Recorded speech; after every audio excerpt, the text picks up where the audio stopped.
So today I will explain to you some of the challenges that we face as translators in the European Commission in the field-specific terminology, and the tools and the organization of,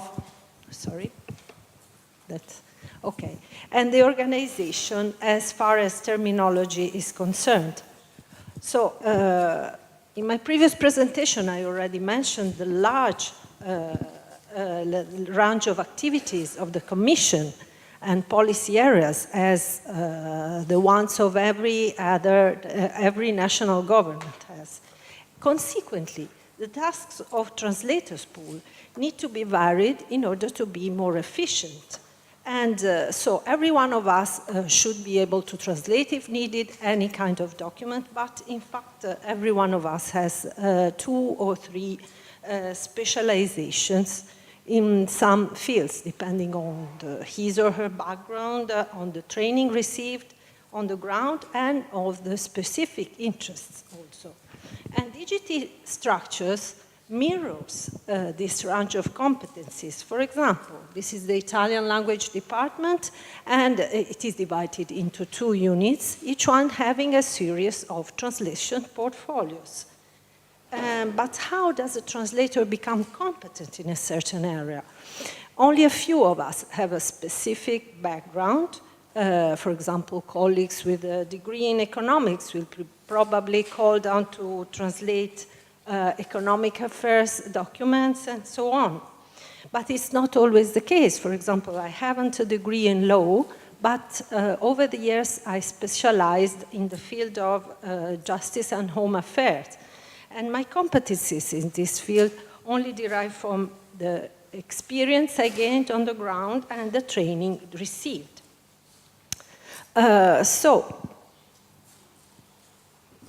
Legal acts, as we already mentioned several times, pose even more challenges because of the legal value, the need of consistency, and the supranational value. So sometimes, here are the terminological challenges in the sector of legal acts. So sometimes European and national concepts match each other, and the national term can replace the one in the source language, that is usually English, of course, but other time it's very difficult to find a semantic equivalent. But not only because the European term is new, but because it is, as has been said, the result of a compromise among many different national situations. So, what do we do in these cases, in such circumstances? First of all, in order to evaluate the exact meaning of a term or expression, we verify it, if necessary, with the author or the contact person for each document, as indicating by each specific DG. And here, the role of lead translators is important, because lead translators ensure a link between, on the one hand, all the translators in different departments dealing with a specific document, on the other hand, the contact person of the DG. So the translators basically collect all the questions and the problems by all the translators and communicate them to the author or the contact person and receive the answers. And it's very frequent that we also find some inaccuracies in the original text. And this is very useful too, because then we communicate them to the contact person of the DG, who then modifies the text and sends another version. Then what we do is, if the meaning is particularly complex, we consult the terminologist, the lawyer linguist, or the national experts inside the Commission or the national administrations. Then we translate with the techniques that we have seen before, either by introducing new terms or modifying current expressions, in any case in line with the multilingual character of the EU legislation. And then there is a revision by a colleague following a colleague-to-control procedure, which ensures, in any case, the quality of translation. So, in any case, as a rule, the guarantee of clarity and coherence of European terminology is offered by the definition, as we have seen. Every time a new term or expression is introduced in a union legal act, that act sets up a definition, either by introducing a new term or by conferring to a term a new specific meaning in that specific area. And because almost all acts are based on the previous legislation, every time the translator has to refer to the previous definition and to the act introducing it. So, a good example is offered by the Schengen Borders Code, established in 2006 and then 2016. The purpose of this regulation is clearly a supranational one, because it's establishing the rules governing controls on persons crossing the borders of the Union. So it's something that didn't exist in this way, at least before, which is why the regulation contains many new definitions, such as border crossing point, border control, border check, and border surveillance, and also refusal of entry and refusal of entry at the borders, so very specific terminology. And all national legislation in this field must follow these definitions, and consequently the union translator has the responsibility to define in his or her own language the terms that will be always used at national level. So for all these reasons, we have fantastic terminological tools that I will go through very rapidly.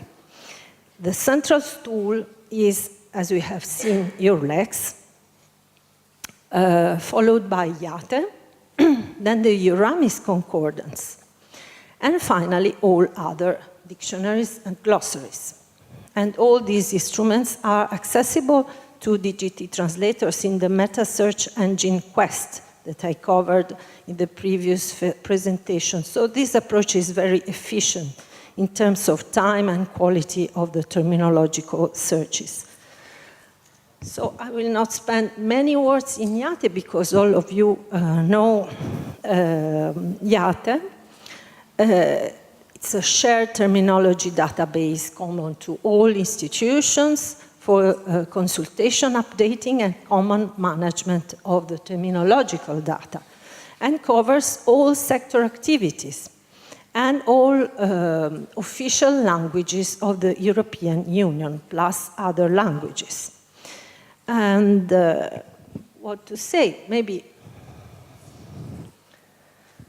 what is interesting is that the IATE was born from a project in 2000, which, thanks to the technological progress, allowed to the fusion among many different previous databases of the EU institutions. The result is a great simplification, of course, but with a number of duplications left. That is, more entries for the same term.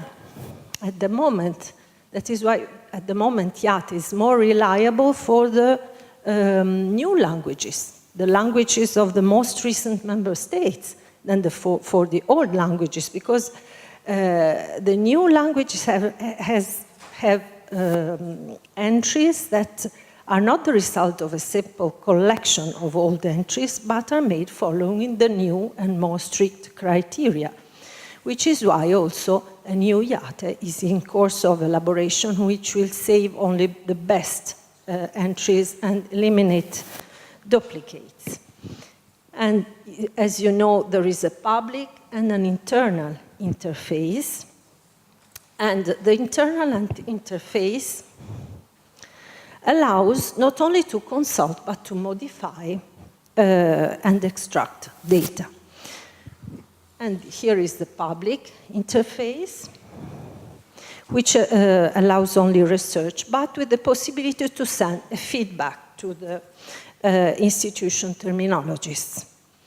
In any case, the two interfaces present a high interest for the public because I think that the average now is 50 million queries every year, so it's very useful.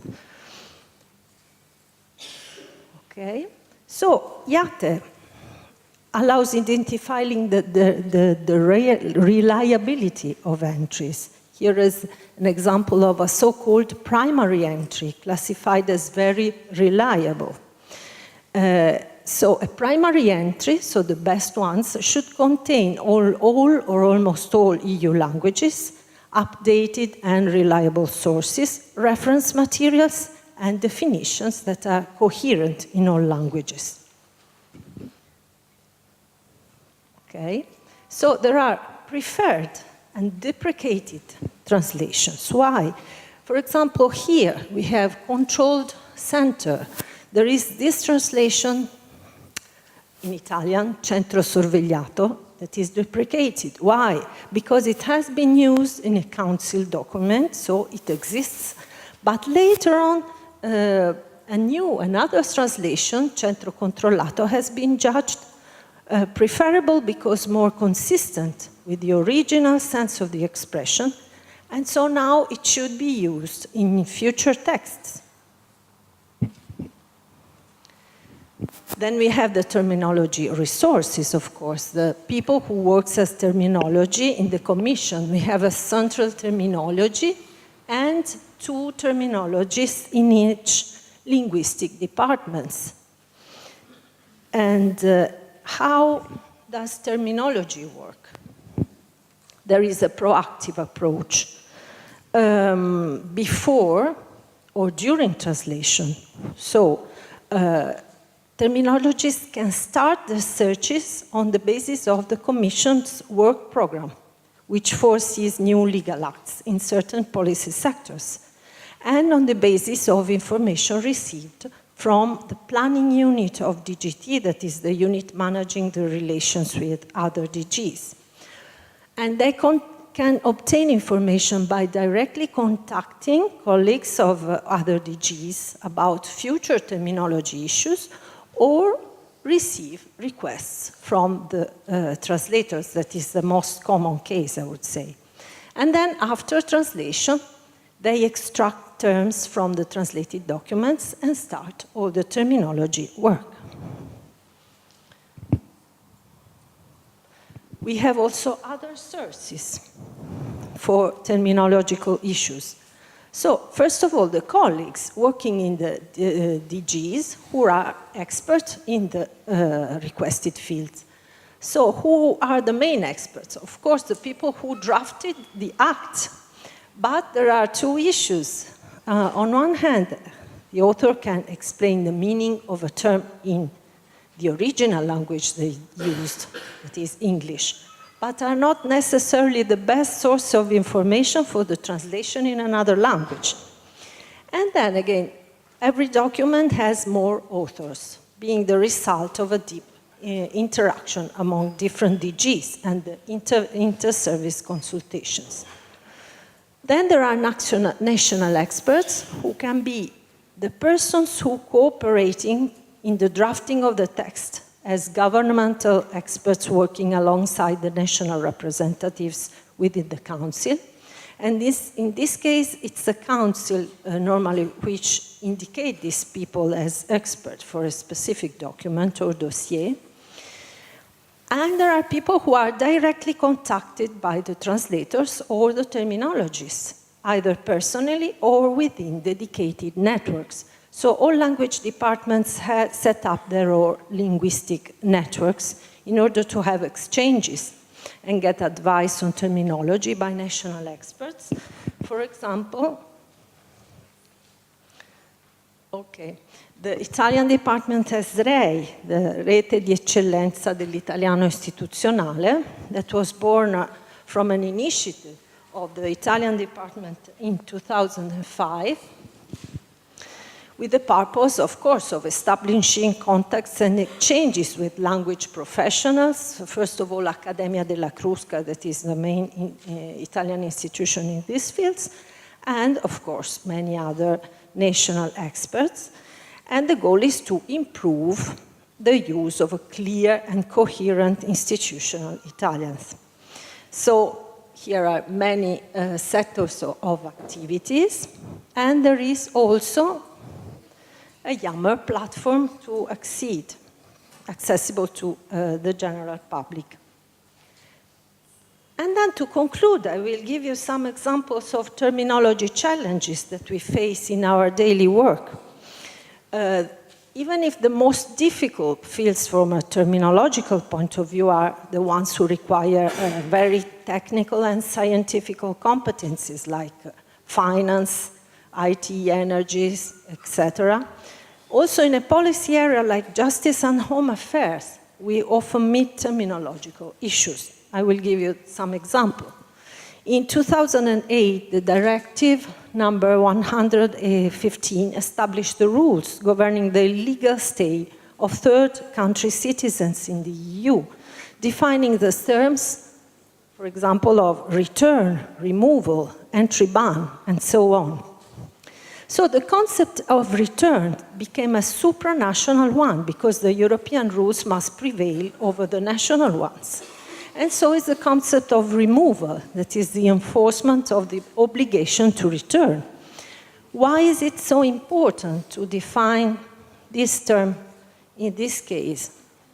Because the return, the removal, and the refusal of entry as defined in the directive and in the Schengen Border Code should not be confused with the expulsion and return of refugees that are prohibited in the 1951 United Nations Convention relating to the status of refugees and all subsequent legislation, and with the expulsion for reasons of national security and public order allowed by the same convention. So the convention prohibition is so formal that those who translated into English the 1951 text felt the need to keep, in addition to English term, also the original French refoulement, défense d'expulsion et de refoulement, in order to distinguish between the expulsion and return of refugees who could risk their lives if forced to go back to their countries, and the legitimate expulsion of people already residing in a country who became a threat to public order. The return directive also defines the detention, a particularly tricky term from a terminological point of view, because it refers to a new concept, that is, detention only for the purpose of preparing the removal of the third country national. So it must not be confused with the imprisonment or other forms of detention of someone who committed a crime in the field of criminal law. Indeed, the directive states clearly that detention shall take place in specialized detention facilities and not in prisons. So as you see, even terms that already exist can pose terminological problems because their meaning changes in the union legislation. And I would like to underline something that has been already said, that the terminological advice offered by experts has values and limits, because for the technical terminology, normally the national experts are the main source, even if, especially in the directives, as you said, the EU terminology is normally more flexible and vague. But on the contrary, in more technical acts like implementing or delegated acts, the terminology tends to be very precise. For example, for the translation of a document establishing the new chemical substances that must be checked in the context of the prevention of drugs, I had to consult a chemist, and his translations have for me definitely value. But for legal terminology, though, the Commission and other institutions have the last word on the choice of terms and expressions for the reasons stated before, the supranational context of EU legal system. Which is why, by the way, we introduce very broad expressions like law enforcement agencies. That's something that didn't exist before, because it's basically the police and judicial authorities, but in each country can apply to different authorities. So every language has adopted a different solution for the translation. A typical case is parental responsibility. So it is a legal concept introduced by a regulation of 2000, and then the regulation was amended and replaced by another regulation in 2003. So the regulation concerning jurisdiction and the recognition and enforcement of judgments in matrimonial matters and the matters of parental responsibility. What is the Italian translation for parental responsibility? It's responsabilità genitoriale, very close to the original term. But in the regulation of 2000s, we had a different translation, and it was potestà genitoriale. That is the traditional Italian expression going back to the Civil Code of 1945. So, and it comes directly, I think, from the Latin patria potestas. It has a meaning of power that is implicit, as I can imagine. So, why did we change the translation? Not for our personal initiative as translators, but the request to change the translation came directly from the DG Justice and Home Affairs, because they wanted to harmonize the translations of these specific concepts. It was a period of very active harmonization because the judicial cooperation in civil matters was expanding. So the translators were requested to change the term. We had consultations with national experts, and finally we decided to change. And the term, the expression responsabilità genitoriale entered the Italian legal system with the law of 2013. So this is a typical case when the harmonization imposed, in a sense, by the EU law has a direct impact on national legislation. And last thing I wanted to speak about is a very fashionable term, unfortunately, in this period as hotspot, that you may have seen frequently in the media in the years of migration crisis. So it comes from the European Agenda on Migration of 2015. What does it mean exactly? Nothing exactly. They are speaking about a hotspot approach where the multiple European agencies will work on the ground with frontline member states to swiftly identify, register, and fingerprint incoming migrants. And within another communication of 2015, they try to introduce a definition. That is, a hotspot is an area at the external border that is confronted with disproportionate migratory pressure. So what is it? A place where something happens, that is the massive arrivals, or a place where something is organized, identification, fingerprinting, registering of migrants. Both of them and nothing specific. So how to translate this term? of course, it can mean different things. And what we did is to consult, in this case, the author of the communication. And we decided to introduce this translation, punti di crisi, crisis point, that has a very broad meaning. But why? Because we had to keep this fluent terminology in a very, very fluent and evolving field.